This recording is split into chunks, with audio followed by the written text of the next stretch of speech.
do what you want to do with your life, right? Don't go be doing something you don't enjoy. Don't do something don't get locked into, a car that you can't afford and doing something crazy because you need the money. Don't do that. Do what you want to do. Do what the f is it that you really want to do? Because if someone else is doing it, you can do it, I mean, everybody makes their own path through this world, but a lot of people don't follow the path that they really feel pulled to. There's, for whatever reason, they got negative programming. When they were kids, someone told them they couldn't do it, or told them to take the shortcut, or take the short route. That's a sad thing, man, when you talk to dudes, especially like talented dudes, and they don't follow up with what they want to do. Even if other people can't see through their filter of criticism, you're still driven by love. Every one of you is a piece of all that is. Every one of you. And if that critical mind comes up and says not good enough in any sense, there's a point where you have to stand back and say, that's not me. I am more than the program. And when you let go of that problem of self-criticism, you learn and experience for the first time in your life self-love. And why is this important? Because as I learned through years, I could not love the people around me until I could learn to love myself. The glory of life on this planet cannot be built by anything else in the universe than what you can do here. You are creators. Own your creativity. Own your spirit. It's not words. It's not devotion. It's a true knowledge. You are spiritual. And that is the opening of life. There are a lot of people who are biting their fingers in fear that they might lose their jobs. But there are few people who have decided within themselves, I'm going to make it. Some people aren't waiting to be cut. Some people are moving on their own because they feel within themselves, I've got what it takes to make it. They're not afraid about tomorrow because of how they see themselves, because of what they feel that they deserve, because of what they feel that they can create for themselves. Because these people have decided, as they look at the future, as they look at themselves, there's a way. Where there's a will, there's a way for me to begin to create a way out of no way. And when you have that kind of consciousness, when you have that kind of spirit, nothing can stop you. Nothing. Have you ever given much thought to the idea that the spoils in life go to the risk takers? If you'll give it some thought, I think you'll come up with the same solution I arrived at. A survey indicated that 98% of the men in the country are looking for security in their work.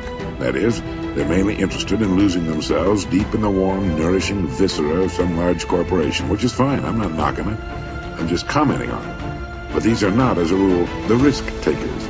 They're more the play it safers. And while they can have good and successful careers all their working lives, the chances are against they're hitting the big jackpot. Now, the reason I say this is because this sort of life, as a rule, does not encourage a man to do much more than he has to do. And he'll usually spend his free time, which comes to something like 72 hours a week when he's neither working nor sleeping, in pursuits not calculated to help him get ahead in the world. Now, the man who risks his spare time writing a book, painting pictures, fiddling with inventions, continuing his education, is generally the one in this kind of milieu who will advance above his fellows. But the man who risks all of his time on a goal he wants to reach, on a dream in his heart, who stakes his livelihood and the livelihood of his family upon his own brains and the proper use of his time, and tackles the world single-handed, here's the risk-taker to whom the spoils will generally accrue. Now, I'm not talking about the impractical dreamer and stargazer. I'm talking about the man of action who gets out and raises the dust in the world. He might take some king-sized pratfalls and be snickered at by friends and relatives of a more conservative bent, but he'll usually make the grade if he stays with it, and earn their admiration, if not envy, before he's through. You know, one of the biggest factors in his favor is the size of the group he belongs to. According to the most reliable figures I can find, this risk-taker belongs to only about 2% of the population. And since he's generally working on an idea that will in some way serve the big 98%, the odds swing rather favorably to his side.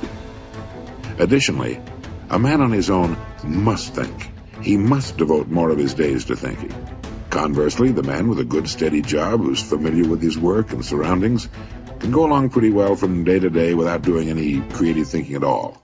And as I said, we have a tendency to do no more than we have to. Anybody who spends a good deal of his time thinking is going to come up with a good idea once in a while.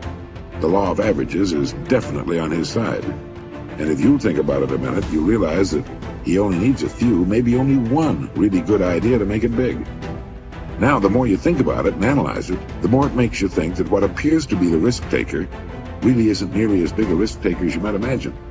The cards are stacked pretty well for him from several important standpoints. But as I said in the beginning, the spoils definitely go to the risk taker. Life is full of hidden contradictions. One is that the man who thinks he's playing it safe really isn't. And the man who seems to be taking the greatest risks, considering the law of averages, is playing it safest. If you just make a decision, it can be sometimes the day that starts you on a brand new journey. Now, some decisions are incidental and some are small and some, are part of a working day. But sometimes decision making can be one of the most important days of your life.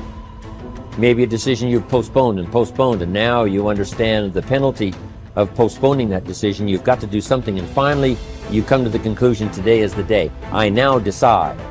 And whether you decide on a new direction, whether you decide on a refinement in philosophy, whether you decide to act when before you haven't acted, you decide on a series of things that you're going to do. Deciding can be such an incredibly important, very exciting, inspirational day. Also, deciding sometimes starts the process of lifting our self-esteem.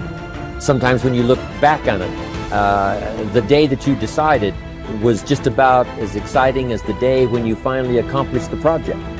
That when you finally made the decision, you finally got the monkey off your back, as we say in English. You finally, got through whatever barriers kept you from making that decision, and finally you made a decision. And now it seems like the sky is blue and the air is clear and your mind is ready. The adrenaline starts to flow, things start to happen to you from that moment of decision. So that can be an incredible source of inspiration. Now, if you don't follow through, it's not going to last all that long. If you decide and then, postpone and you decide but you still don't get to it for a week or a month or a year, soon all that energy and that source of inspiration is all dissipated. So deciding is inspiring, but not for that long. But once you decide, it can be a very powerful day. But now, of course, you must follow through.